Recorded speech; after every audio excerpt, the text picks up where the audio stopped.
Salut à toutes et à tous, bienvenue dans Tour d'Europe, votre émission sur l'actualité du football européen. Je suis Arthur Merle et je suis très content de vous retrouver ce lundi pour parler foot avec nos spécialistes. On commencera avec la Ligue 1. Elton Mokolo qui va débriefer les faits majeurs de cette 11e journée, à commencer par ce spectaculaire réveil du Stade Rennais, victoire 4-1 contre Strasbourg, ce qui raconte aussi une autre réalité de cette Ligue 1. Dans le haut du tableau, on ne parvient pas à enchaîner. Est-ce que ce haut tableau serré cache une Ligue 1 un petit peu décevante? On va poser la question à Elton.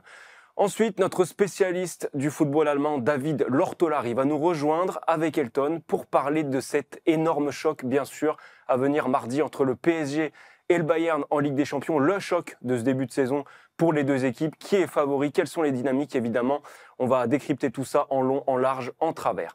Et puis on terminera avec la Première Ligue et Philippe Auclair qui va revenir sur ce retour à la normale quelque part en Première Ligue. Arsenal, City, Liverpool sur les 3 premières places de ce classement. Mais on fera un focus sur les Reds de Liverpool avant leur choc, eux aussi, contre le Real Madrid. Est-ce que les Reds sont guéris après leur victoire contre Aston Villa ou est-ce qu'ils sont encore un petit peu malades? On verra tout ça avec Philippe. Voilà pour le programme. Le rappel, c'est toujours le même. Tour d'Europe est à retrouver tous les lundis sur la chaîne YouTube d'Eurosport France. Ce qui nous aide, c'est quand vous commentez, vous partagez, vous vous abonnez. Bref, vous connaissez le topo. Vous avez le rappel, vous avez le programme. On est prêt, c'est parti.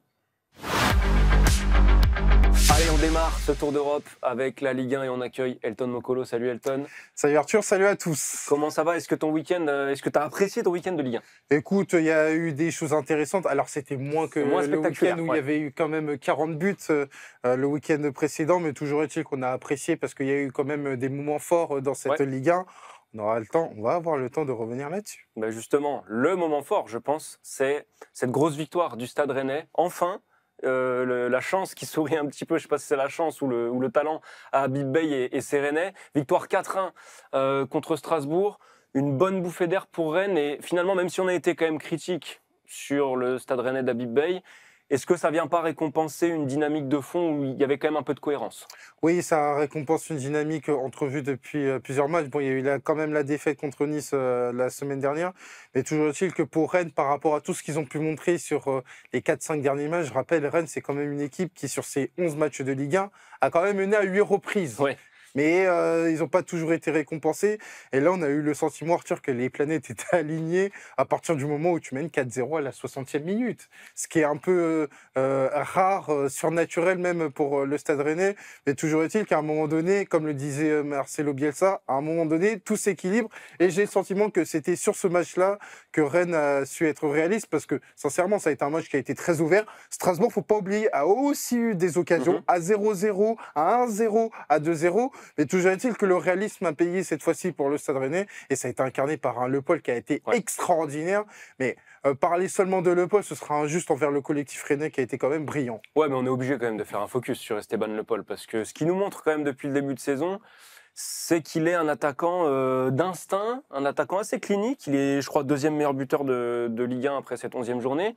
C'est une vraie bonne... Alors, c'est pas une découverte, mais c'est quand même une belle confirmation, là. Et moi, Arthur, je lui donne quand même énormément de mérite parce qu'il faut quand même recontextualiser. Il arrive en fin de mercato avec une étiquette transfert qui est quand même lourd à porter. Il vient d'Angers.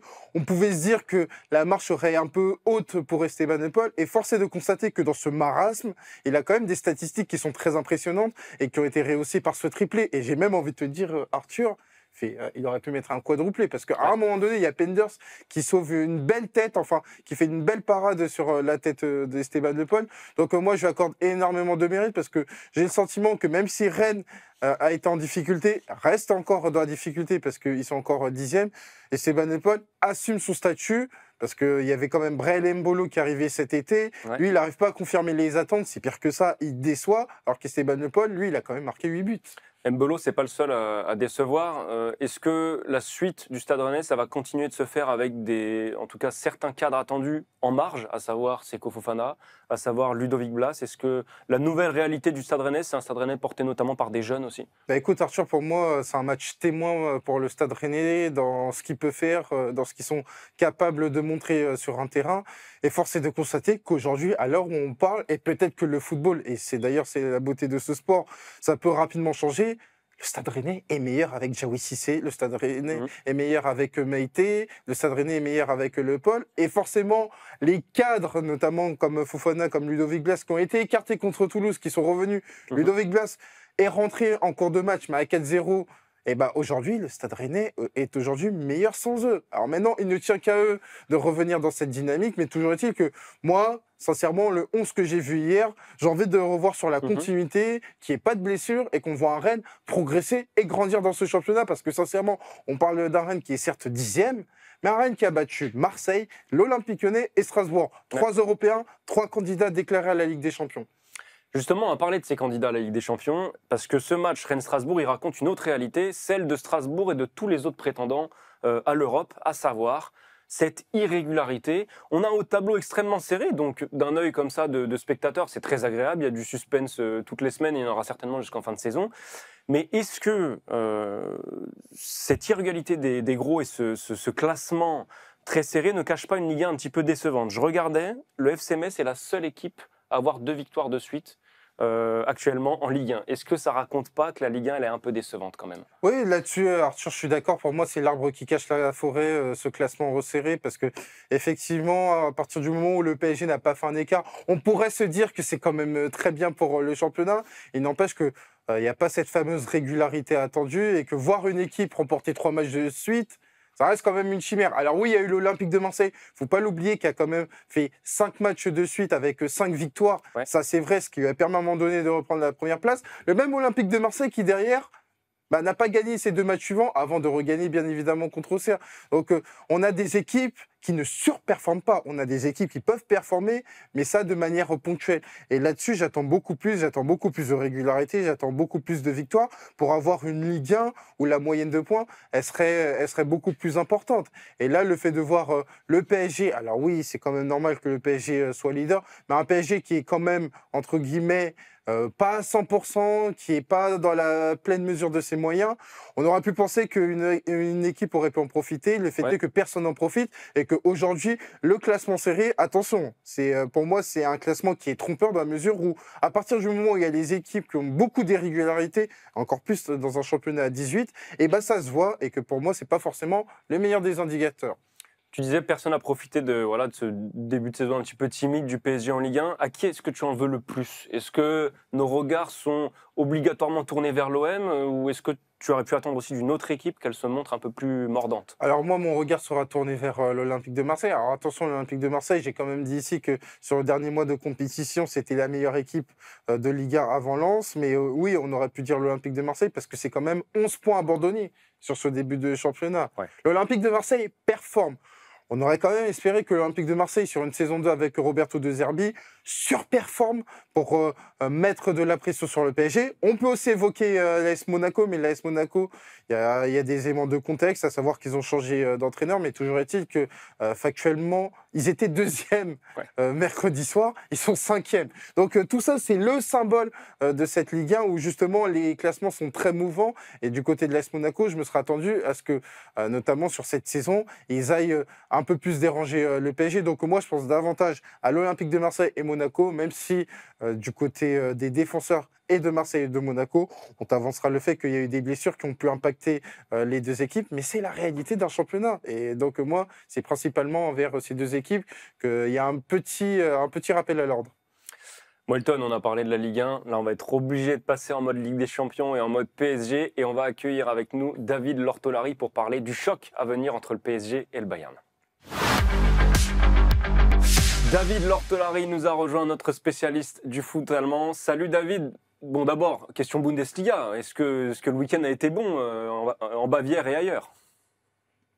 Oui, week-end intéressant, mais très largement sur la dynamique de ce qu'on a vécu depuis le début de saison. C'est-à-dire 3 choses très simplement. Un Bayern qui est dominateur, qui marque énormément de buts. On peut rappeler les chiffres ici ou là, bien sûr. Tout le monde les connaît, tout le monde les a à peu près en tête. Un Dortmund qui résiste avec de courtes victoires. Ça a été encore le cas avec Guirassy qui marque en fin de match. Et puis RB Leipzig, qui a l'air d'être le 3e larron pour tenir un petit peu la cadence en ce moment, qui lui n'a pas de Coupe d'Europe à jouer. Donc ce sont un petit peu les 3 équipes en valeur en ce moment. Bayern bien sûr, Dortmund et Leipzig.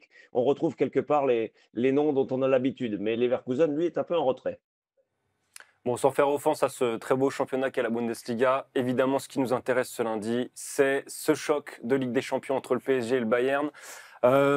Messieurs, avant de rentrer vraiment dans le vif du sujet, on va se faire un petit point sur les effectifs, sur voilà, les groupes de ces deux équipes. On va commencer par Paris-Hilton. Zabarni suspendu, Doué est absent, Dembélé a priori est un peu sur une jambe. Est-ce que ces états de forme un peu disparates, est-ce que ces blessures récurrentes peuvent, selon toi, commencer à faire un peu mal au PSG à ces hauteurs-là? Ouais, de manière circonstancielle, sur un match contre le Bayern, oui, ça peut faire mal parce que sur le secteur offensif, on va se retrouver encore avec un trio d'attaque qui va être remanié entre la blessure de Désiré Doué, Ousmane Dembélé. Pour moi, il est acquis qu'il va pas démarrer contre le Bayern. Ça peut avoir une importance. Et d'ailleurs, je vais te donner un symbole. On devrait se diriger vers la 9e titularisation de suite pour Seny Mayoulou. Ouais, c'est fou. C'est un joueur qui n'était pas préposé justement à jouer les premiers rôles du côté du PSG, sauf que entre les blessures de Désiré Doué, d'Ousmane Dembélé, aussi de Kvaratskhelia, et ben c'est un joueur qui enchaîne au point qu'aujourd'hui ce soit le joueur le plus titularisé et qu'il parte vers son 4e match en tant que titulaire avec le PSG. Donc c'est le symbole de ce PSG qui se cherche dans le secteur offensif en ce qui concerne les disponibilités. David, je me tourne vers toi maintenant. Harry Kane a été laissé sur le banc, en tout cas, il n'était pas titulaire contre Leverkusen. Voilà, on a mis la star un petit peu au repos. Parle-nous un petit peu des dynamiques actuelles. Est-ce que tout le monde va bien? Est-ce que l'infirmerie n'est pas trop remplie côté Bayern? Qui va jouer? Quelle est la compo probable? Voilà, raconte-nous un petit peu tout ça. Ouais, il faut rappeler peut-être à nos auditeurs internautes que les trois absents de longue durée sont en train de se remettre en route un petit peu. On pense d'abord à Jamal Musiala, évidemment, sa blessure au Mondial des clubs contre Paris Saint-Germain. Il sera de retour peut-être fin novembre, début décembre. On ne veut rien presser, donc il n'y aura pas de Musiala. D'ailleurs, ça a des conséquences sur la dynamique des autres joueurs. C'est curieux parfois. Quand un prodige est absent, les autres ont peut-être un peu plus de latitude, un peu plus d'espace. Donc pas de Musiala, bien sûr. En défense, on a bricolé un petit peu, hein, Vincent Compagnie a bricolé parce qu'il y a eu une période de plusieurs semaines où les trois arrières-gauches potentiels étaient blessés. Alphonso Davies, le titulaire, n'est pas encore remis. Il revient doucement. Il ne sera pas là.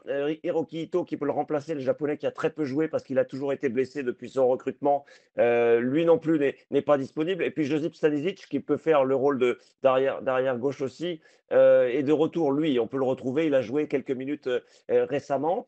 Voilà, donc en défense, ça bricole, mais par ailleurs, tout le monde est apte. Effectivement, Arthur, c'est vrai, les trois joueurs qui ont été les plus impactants, qui ont marqué et passé le plus depuis le début de saison, Luis Diaz, Michael Olise sur les côtés et Harry Kane devant, ont été ménagés au coup d'envoi à l'occasion du match contre les Leverkusen. C'est dire quand même un peu aussi le fait que Vincent Compagnie contredit ce qu'on imaginait au début de saison, Arthur. C'est-à-dire qu'on se disait, OK, le groupe, l'effectif Bayern est très court, très réduit en nombre.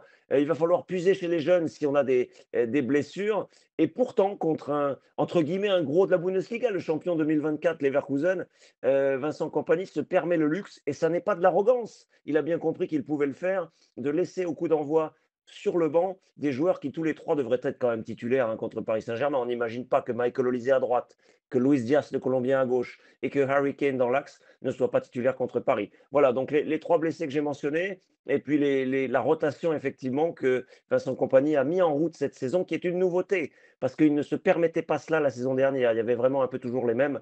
Et là, il a compris que pour aller loin en février, mars, avril, il fallait aussi faire tourner. Ceux qui sortent du banc sont performants. Donc pour l'instant, pas de souci de ce côté-là. David, avant qu'on commence à tourner, tu me parlais de Nicolas Jackson qui a marqué ce week-end. Est-ce qu'on peut s'attendre à un 11 très offensif du Bayern pardon, avec et Kane et Jackson et les joueurs de couloir qu'on connaît? J'ai du mal à imaginer, effectivement, Arthur, j'ai beaucoup de mal à imaginer que Vincent Compagnie opte pour un système attentiste, un petit peu plus défensif. J'imagine difficilement, par exemple, qu'il titularise trois milieux dits défensifs, un Goretzka, un Kimmich, un Pavlovic. Il ne le fait jamais. Sous prétexte qu'il faudrait contrer un petit peu les offensives du Paris Saint-Germain, je ne crois pas que même en déplacement, Vincent Compagnie soit dans cette philosophie. Donc, on devrait se retrouver avec une équipe offensive comme à l'habitude. Est-ce que Jackson sera titulaire? Ça, ce n'est pas une évidence. Par contre, parce que bien sûr, Son acclimatation prend un peu de temps. Il n'a pas été encore pour l'instant très très bon, mais joli symbole, il a marqué quand même ce week-end. Et l'entente avec Harry Kane, avec un Nicolas Jackson devant, Harry Kane un peu plus en retrait, une sorte de numéro 10 qui distribue un peu le jeu, ça a l'air de bien fonctionner aussi. Voilà, il y a quand même des moyens pour Vincent Kompany de surprendre. On peut imaginer aussi, par exemple, un Olysée axial et un petit Lennart Karl, le petit prodige de 17 ans sur la droite. Mais voilà, ce sont des options moins probables qu'un 11 de départ classique. Je pense que Vincent Kompany, qui ne renie jamais ses idées, quel que soit l'adversaire, démarrera un peu avec les titulaires dont on a l'habitude, Arthur. Bon, messieurs, ce PSG Bayern, c'est le choc de ce début de saison en Ligue des Champions, incontestablement. Le choc entre les deux premiers du classement. On est obligé de poser cette question bateau, la question du favori. Vous m'avez vu venir, évidemment. Elton, je me tourne vers toi. Est-ce que on se pose la même question qu'avec le Barça? Est-ce qu'on est dans ce même état d'esprit, à savoir, non, avec ses absences, avec l'équipe qui est en face, le PSG ne peut pas être favori? Ou est-ce qu'on a fini par apprendre les leçons que ce PSG nous donne en Ligue des Champions et on se dit, si, ce tenant du titre, ce PSG qui arrive à se mettre au niveau en C1 est favori de cette rencontre? Sincèrement, là, on parle d'un choc de mammouth. On parle d'un choc de mammouth parce qu'on a probablement les deux meilleures équipes, les plus en forme dans le football européen, que ce soit le Bayern, qui est pour moi, sincèrement, c'est la meilleure équipe en ce moment, parce que j'ai loupé un match du Bayern, c'est en Coupe d'Allemagne. Ouais. Pour le reste, je regarde tout, parce que c'est une équipe qui est extraordinaire. Et du côté du PSG, ils sont capables de montrer en Ligue des Champions. On fait, quand il y a la musique de la Ligue des Champions qui arrive, ils sont au taquet, ils sont au rendez-vous, ils l'ont montré contre Barcelone. J'aime pas le dire, mais là, on est vraiment sur du 50-50. On est vraiment sur du 50-50 dans la mesure où c'est deux équipes qui sont capables d'afficher un tel niveau que pour moi, c'est difficile de trancher soit envers le PSG, soit envers le Bayern. Alors, pour me couvrir, je pourrais te dire que le PSG est à domicile, mais quand on regarde le Bayern, qui est un football qui est non négociable, que ce soit à domicile ou à l'extérieur, ils affichent le même état d'esprit, la même mentalité. Et moi, ce qui est très intéressant, c'est que là, on est sur le troisième match en un an entre le PSG et Bayern, et à chaque fois, ça a été des matchs témoins. Ça veut dire quoi? À l'Allianz Arena l'année dernière, on avait deux équipes qui se cherchaient pour des raisons évidentes. Le Bayern de Kompany qui lançait son aventure avec cet entraîneur-là. Le PSG de Luis Enrique qui devait se remettre du départ de Kylian Mbappé. D'ailleurs, on avait eu un 4-4-2 expérimental qu'on n'a plus jamais revu du côté du PSG. Ensuite, on a eu ce match aux États-Unis, ce quart de finale qui a été pour moi le meilleur match de la compétition. Et là, on a deux équipes sûres de leur force. Donc sincèrement, c'est très difficile de trancher entre le PSG et le Bayern. David, côté allemand, on est forcément très optimiste, on a forcément envie de montrer les muscles. Le début de saison, il est exceptionnel du Bayern. On arrive conquérant au parc.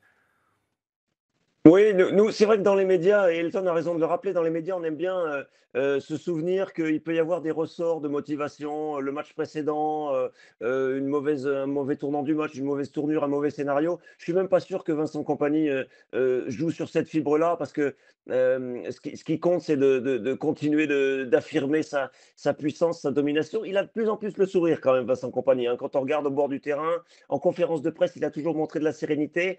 Et je crois qu'Elton a raison en employant le terme de non négociable, c'est-à-dire qu'on vient avec ses forces.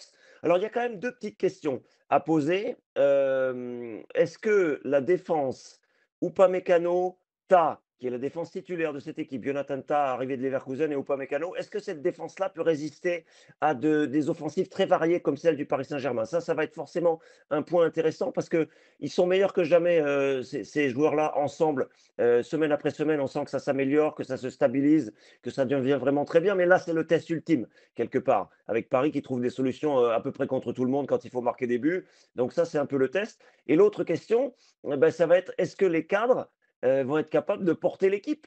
C'est-à-dire qu'on pense à Manuel Neuer, où en est-il vraiment? Est-ce que s'il y a un arrêt à faire dans le match, il est capable de le réaliser comme par le passé? Est-ce que Harry Kane, face à des très très gros, en l'occurrence là, le Paris Saint-Germain, saura répondre présent? C'est aussi une question.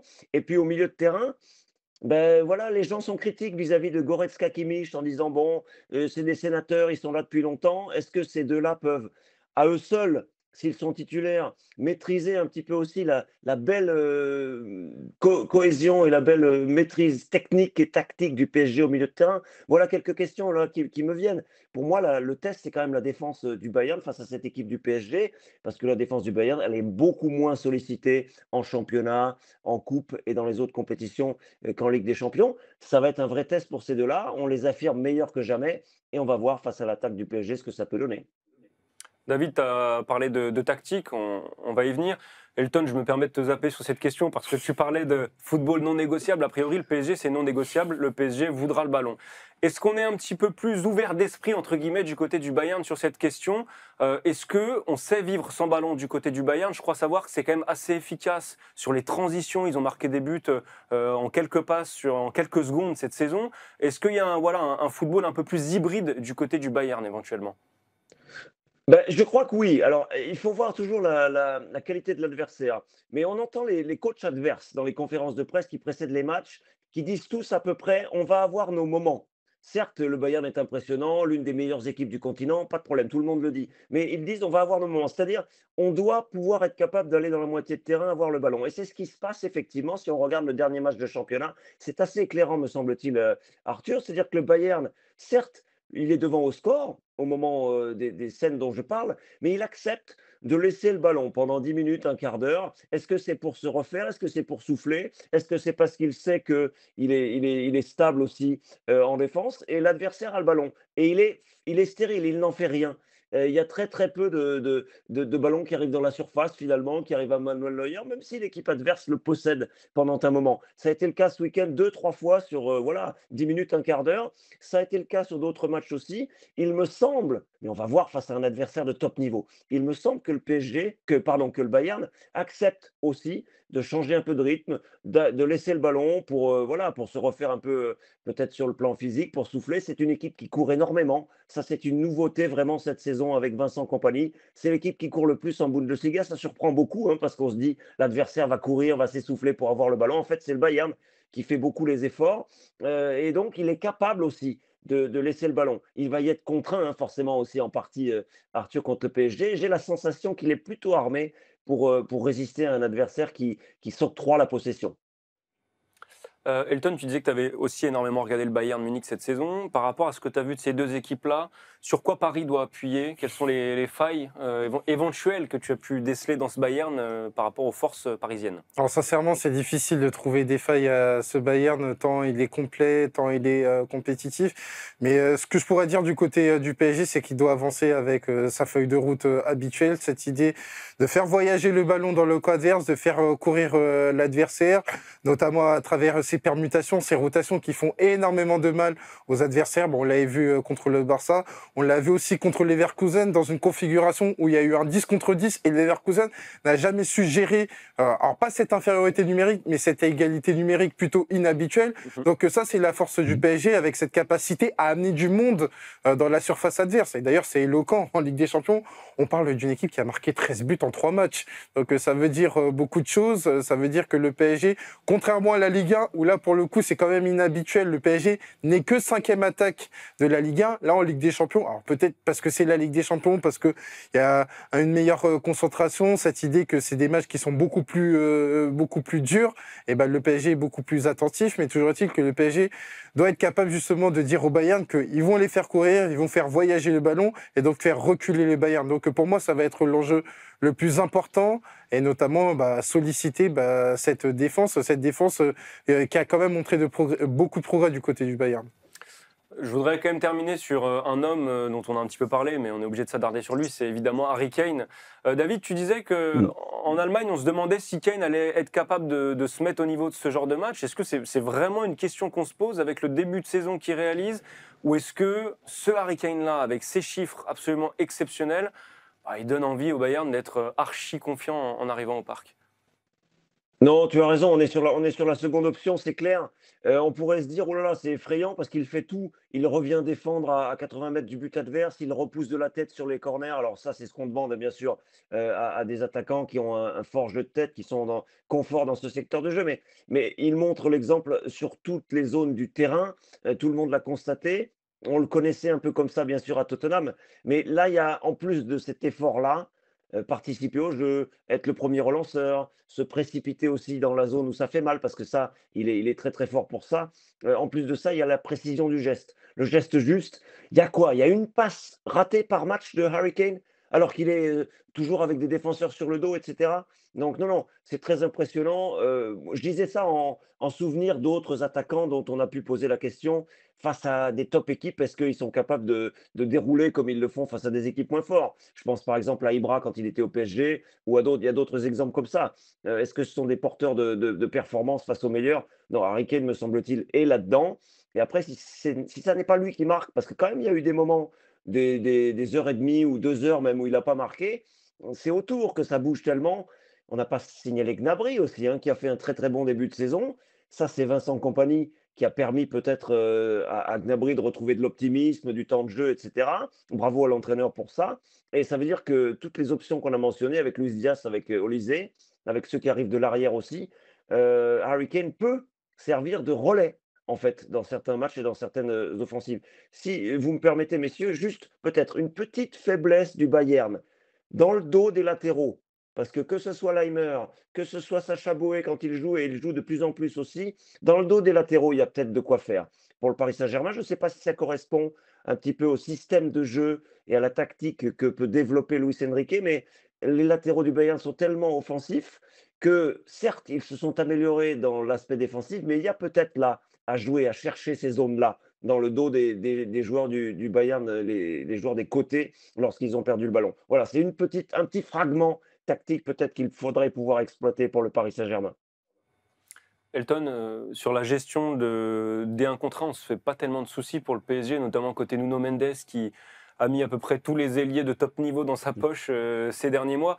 Est-ce que la gestion de Harry Kane et de son influence et de ce côté multitâche, c'est peut-être la clé majeure de cette rencontre, en tout cas défensivement pour Paris? Ça va être une clé, évidemment, parce que c'est un joueur qui est lisible. C'est un joueur qui est lisible, qui est capable d'aller dans toutes les positions, parce que il a trouvé en Michael Olysée, en Luis Diaz, des joueurs qui sont capables de rester dans le camp adverse, de rester haut. Moi, j'ai le souvenir notamment du deuxième but contre le Borussia Dortmund, où c'est Harry Kane qui est en position de milieu de terrain, qui envoie une diagonale pour Luis Diaz, et ça se termine sur un but de Michael Olysée. Donc, c'est ce que permettent les coéquipiers d'Harry Kane, d'avoir un rôle pour l'anglais qui est beaucoup plus important, beaucoup plus illisible pour l'adversaire.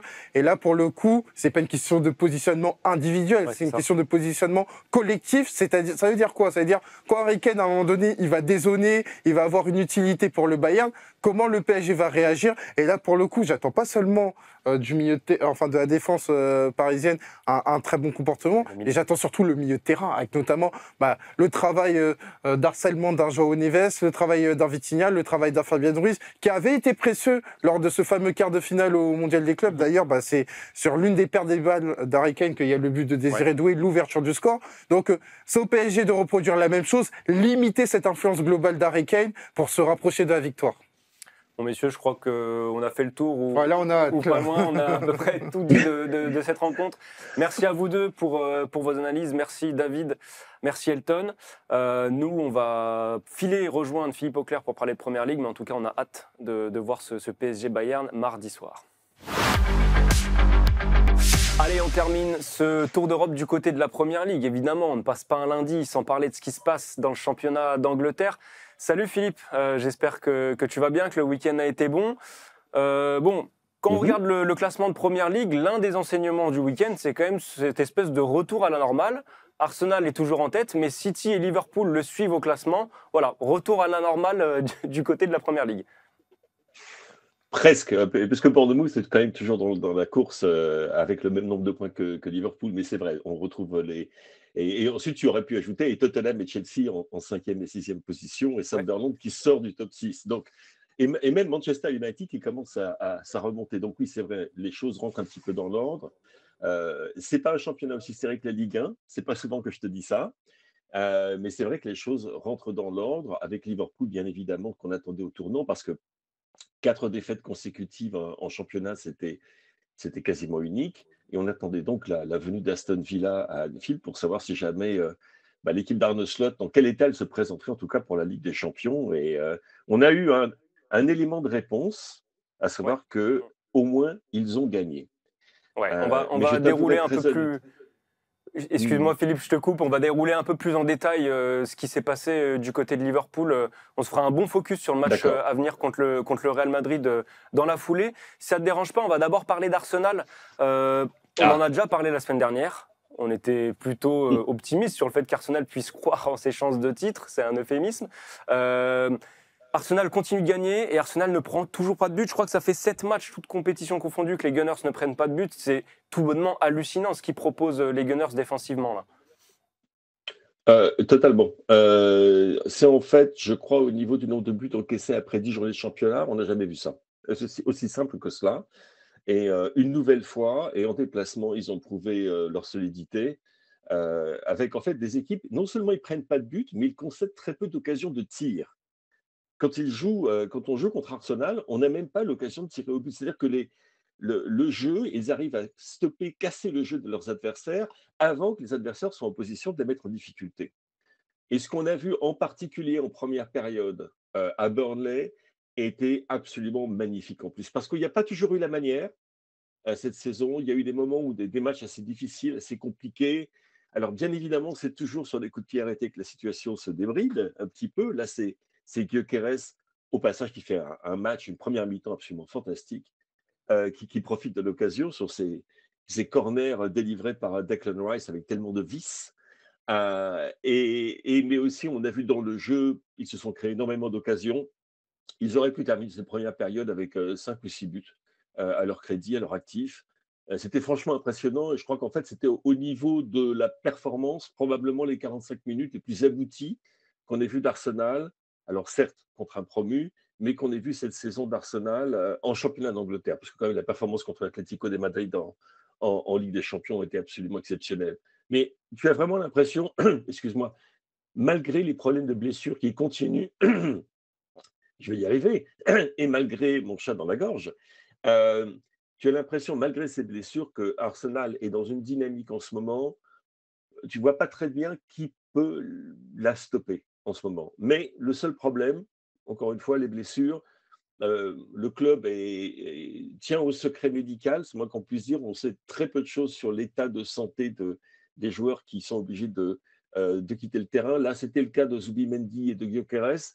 A priori, il s'agit de petits problèmes musculaires et en fait de mesures de précaution. Donc, a priori, pas de quoi s'inquiéter, mais la liste est quand même longue. Mais cela dit, ça ne semble pas impacter leur confiance et leur niveau de jeu. Bon, on va suivre ça de près. On a quand même hâte de les voir, les Gunners, se frotter à d'autres top clubs en Ligue des Champions parce qu'il y a le sujet de leur domination en Première Ligue, mais on va bientôt devoir parler aussi de leurs ambitions en Ligue des Champions, très certainement. Un petit mot sur Manchester City également, victoire contre Bournemouth. Erling Haaland continue de marquer. Moi, il y a quand même une stat qui m'a interpellé, c'est que le deuxième meilleur buteur de Manchester City cette saison, c'est Maxime Estève, le défenseur de Burnley, si je ne m'abuse. Qu'est-ce qu'elle t'inspire, cette statistique, à savoir qu'il n'y a aucun autre joueur, à part Erling Haaland, qui a marqué plus d'un but pour Manchester City cette saison. Qu'est-ce que ça raconte de City? Ça raconte ils sont tout simplement Erling Haaland qui en ce moment est totalement inarrêtable. Quand tu vois le premier but de Haaland, tu te dis, tu savais, dès qu'il prend le ballon, tu sais ce qui va se passer. Et ce n'était pas nécessairement le cas, je te dirais, l'année dernière, où il avait un petit peu marqué le pas à la Haaland. Il marquait toujours énormément de buts. Mais tu avais cette accélération, cette conduite de balle que je trouve absolument hallucinante, parce que le finish est absolument impeccable, mais c'est la façon dont il court avec le ballon, en utilisant pied droit, pied gauche, surface de la chaussure et tout ce que tu voudras, c'est absolument extraordinaire. Et il est tout simplement, c'est le point focal de cette équipe. Je ne te dirais pas qu'ils sont en Haaland dépendance, parce que quand tu les vois jouer sans Haaland, c'est Marmouche qui était là, mais ce n'était pas évidemment en championnat d'Angleterre. Ils ont des possibilités. Je veux dire, on va voir d'autres joueurs marquer plus d'un but cette saison pour Manchester City, mais en ce moment, il est dans un tel état de forme que c'est lui qui fait la différence. Enfin, lui, bien aidé, cela dit, je pense qu'on en reparlera d'ailleurs à l'avenir, par un joueur qu'on avait presque fini, en qui on avait presque fini de croire, je pense, en Ligue 1. Et puis là, qu'on voit nous montrer pourquoi on croyait en lui, c'est Ryan Cherki, qui fait un match épatant, éblouissant même, je dirais, et qui est à l'origine des buts de Erling Haaland. Et de Ouais, on voir ces reviendra deux-là sur. combinés ensemble, Ouais. ouais, il faudra, parce que la façon dont ces deux-là combinent, ça fait espérer de très, très belles choses pour Manchester City, mais je pense que ça fait également, espérer des choses très intéressantes pour l'équipe de France. Ouais, tout à fait. Mais ce sera intéressant quand on aura un peu plus de matière, un peu plus de matchs au compteur aussi pour Ryan Mmh, Cherki, voilà, de voir avec toi un petit peu comment aussi se passe sur la durée son adaptation en Première Ligue, parce oui. il y a des déclats assez intéressantes de Pep Guardiola à son sujet aussi, sur le fait qu'il doit encore comprendre des choses avant d'être un titulaire à part entière dans cette équipe. Donc, nul doute qu'on aura l'occasion d'en reparler. On va ouvrir cette page Liverpool plus en détail, Philippe. Gros match à venir contre le Real Madrid. Ce qui, en début de saison, aurait dû être présenté comme un énorme choc, finalement, on le lit pas tout à fait de la même chose, de la même manière, pardon. On regarde ce qui s'est passé ces dernières semaines pour Liverpool. Les Reds ont mis fin à l'hémorragie contre Aston Villa. On commençait à le dire tout à l'heure. Quels sont les enseignements finalement de cette rencontre? Est-ce que c'est un résultat en trompe-l'œil? Je crois savoir que ce n'était pas un match particulièrement spectaculaire. Voilà. Qu'est-ce qu'on retient de cette victoire qui met fin à l'hémorragie en Première Ligue? Alors, il y a d'une part les commentaires des médias, ce lundi matin qui te disent: «C'était le match dont Liverpool avait besoin». Les médias également qui parlent énormément du 250e but de Mohamed Salah pour Liverpool. C'est vrai que c'est quand même assez exceptionnel, mais je trouve qu'on n'insiste pas assez sur le fait que ce match aurait pu être complètement différent et que ce sont des faits de jeu qui ont déterminé, ce résultat. Et d'ailleurs Arne Slot le reconnaissait après. Tu sais, il est toujours très honnête dans ses appréciations de rencontres. Donc bien évidemment, grande satisfaction d'avoir, pu battre Aston Villa et au passage de réintégrer le top 4, ça c'est une chose. Mais je pense que ça ne lui aura pas échappé, c'est le moins qu'on puisse dire, et que c'est quelque chose sur lequel il va bosser, c'est que, Aston Villa s'est tiré non pas une balle, mais 2 balles dans le pied. Et en l'occurrence, quand tu vois, et là, je t'avouerai que j'ai beaucoup de mal à comprendre que Unai Emery, qui est un manager qu'on sait si pointilleux, dont on connaît le talent pour bien organiser ses équipes face justement aux prochains adversaires et à modifier ses plans de jeu en conséquence. Cette insistance qu'Aston Villa a eue à jouer depuis l'arrière avec Emi Martinez, alors que Liverpool est une équipe qui a d'énormes problèmes sur les longs ballons et les deuxièmes ballons, c'est ça qui leur coûte l'ouverture du score par Mohamed Salah. C'est Emi Martinez, mais qui fait une boulette, mais absolument invraisemblable. Et voilà, il s'empêtre et le ballon arrive à Mohamed Salah, qui a une cage vide. Alors, il le place très, très bien, son ballon. Mais s'il n'y a pas ça, juste avant, tu as Morgan Rogers qui frappe le montant, malgré tout. Et Aston Villa s'est créé des occasions. Et Liverpool n'a jamais paru complètement calme. Et Liverpool, pour moi, ne m'a jamais paru comme étant complètement avoir le contrôle du match. Et c'est plutôt Aston Villa, des erreurs défensives, qui ont fait que Liverpool en a profité par Mohamed Salah, par Gravenberch, qui est revenu dans l'équipe et à qui il a fait du bien. Mais ce n'était pas une grande performance de Liverpool.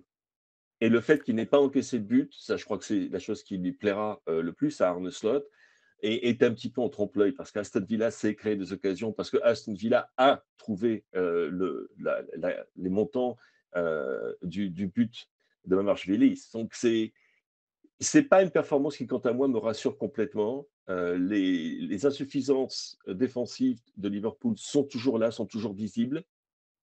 Il y a, je pense que le fait de faire jouer à Robertson plutôt que Kerkez a peut-être redonné un petit peu de solidité, on va dire ça comme ça, au moins sur le côté gauche.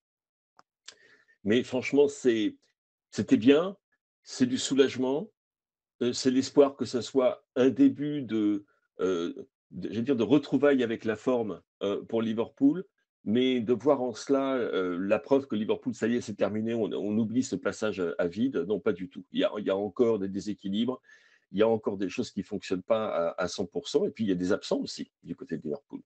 Ouais. Ouais, il y a des absents, notamment du côté des recrues. C'est l'un des sujets quand même cette saison du côté des Reds, l'intégration des recrues. Là, Alexander Isak est blessé, Frimpong est blessé, Florian Wirtz, toujours pas très décisif quand même. Est-ce que ça devient de plus en plus pesant, ce sujet de ces recrues qui n'arrivent pas véritablement à performer, ou on préfère penser au regain de forme de Mohamed Salah? Ben, ces recrues ne sont pas les seules à ne pas être véritablement au niveau qu'on espérait pour elles. Je pense à Ibrahima Konaté, on ne peut pas dire qu'il fasse la meilleure saison de sa carrière. Je pense à McAllister, le champion du monde argentin, qui au passage a beaucoup de chances de ne pas quitter le terrain avec un deuxième jaune, hein. Je dis ça au passage. Hugo Ekitike, c'est plutôt satisfaisant, mais Mohamed Salah, ça ne l'est pas, malgré ce but. Et on lui a donné la récompense d'homme du match. J'avoue que c'est plus peut-être pour saluer la statistique de 150 buts qu'autre chose. C'est pas seulement les recrues qui ont des problèmes, c'est également ceux qui les entourent. Et c'est plus un problème collectif. Et parce qu'une intégration, oui, on va appeler ça un problème d'intégration, mais c'est un problème d'intégration collective. Ce n'est pas un problème d'intégration individuelle. Je fais partie de ceux qui pensent que Florian Wirtz, bon, de toute façon, l'un des meilleurs joueurs à son poste en Europe, est quelqu'un qui va faire énormément de bien à Liverpool à l'avenir.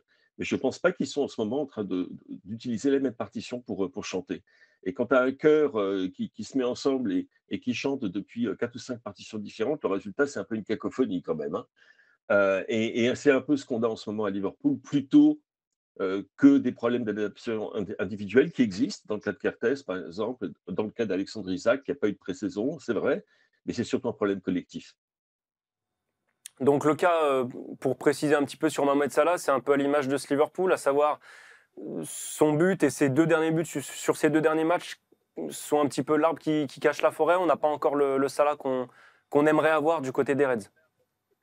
Non, on ne l'a pas encore et très honnêtement, je ne sais pas si on le retrouvera un jour. Je sais qu'avec Mohamed Salah, c'est très dangereux de faire d'avoir ce genre d'opinion parce que ce n'est pas la première fois dans sa carrière qu'on le voit avoir un petit passage à vide et on se dit ah bah c'est peut-être la fin de Mohamed. Et puis 2 semaines plus tard, on a l'air très bête parce que Mohamed était bien de retour. Mais dans cette saison, tu ne le sens pas être au niveau où il était il y a 2 ans ou 3 ans, très honnêtement. Donc oui, il y a ce problème parce qu'on a, en fait, avec l'acquisition de tous ces nouveaux joueurs, on est en fait entré dans l'ère de transition de l'après-Salah déjà. Il est toujours là, mais en sachant qu'il ne le sera pas très longtemps et que donc on essaye de faire évoluer cette équipe pour ne plus être en état de dépendance vis-à-vis de lui. Et je ne sais pas également si c'est ça qui le déséquilibre un petit peu aussi. Il n'est pas au diapason des nouveaux arrivants, mais il n'a pas le rendement non plus habituel. Même au niveau des buts, c'est plus tout à fait ce que c'était. Dans le jeu également, ce n'est plus tout à fait ce que c'était. Il ne pèse pas autant qu'il pesait autrefois. Il n'est pas fini, je ne vais pas dire ça comme ça. Ça reste un joueur d'exception, ça tout le monde le sait, capable de choses absolument magnifiques. Pas ce but, si, mais l'avant-dernier, qui était dans un angle absolument incroyable. Il a toujours cette capacité, mais il n'est pas le Salah d'avant. Donc, oui, c'est un arbre, je ne sais pas s'il cache une forêt, il cache un bosquet, on va dire ça comme ça, parce que les choses ne sont pas si catastrophiques que cela non plus, on ne va pas exagérer et faire dans l'hyperbole. Oui, l'arbre qui cache un bosquet, on va dire ça comme ça. Bon, en tout cas, quelle que soit la forme de Salah et de Liverpool, ça reste un match qu'on a extrêmement hâte de suivre, ce Liverpool-Real Madrid. Mardi soir, merci en tout cas Philippe pour ton analyse et on te retrouve lundi prochain pour continuer de nous parler de cette actualité très dense en Première Ligue. Bonne semaine à toi. Et à vous de même. Voilà, Tour d'Europe, c'est terminé pour ce lundi. Merci à toutes et à tous pour votre fidélité. Le petit rappel, encore une fois, n'hésitez pas à nous retrouver tous les lundis sur notre chaîne YouTube Eurosport France, à vous abonner, à liker, à partager. Et puis vous avez aussi les autres émissions foot, enfin en tout cas l'autre émission foot, le FC Stream Team, tous les vendredis, et plein d'autres émissions, la F1, le tennis, vous avez de quoi faire. Merci encore, passez une très belle semaine de football européen, elle sera dense, et à lundi prochain. Salut.